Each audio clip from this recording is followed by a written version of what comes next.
OBC समाज दुरावला हे समजल्यावर यात्रा काढतायत शरद पवारांच्या मंडल यात्रेवर फडणवीसांची टीका। वर्षानुवर्ष त्यांनी ओबीसी समाजाला केवळ पाण्यात बघितलं, फडणवीसांचा हल्लाबोल। मतदान वाढवण्यासाठी ज्याप्रमाणे पवारांना लोक भेटले तसेच ठाकरेंनाही काही लोक भेटले। 60 ते 65 जागा जिंकून देऊ असा दावा केला शरद पवारांच्या गौप्यस्फोटानंतर संजय राऊतांचा दावा।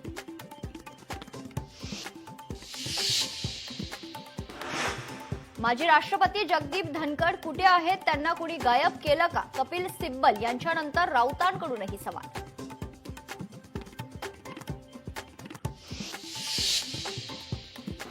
वादग्रस्त मंत्री सरकारच्या घोटाळ्यांविरोधात ठाकरेंच्या शिवसेनेचं उद्या राज्यभरात आंदोलन।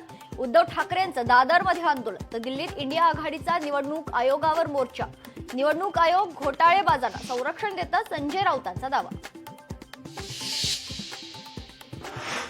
कबूतरखान्याच्या मुद्द्यावरून जैन मुनींचा आंदोलनाचा इशारा।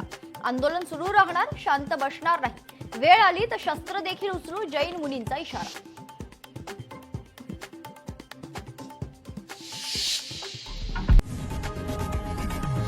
लोकशाही मराठी ऐका, पहा, जागरूक रहा।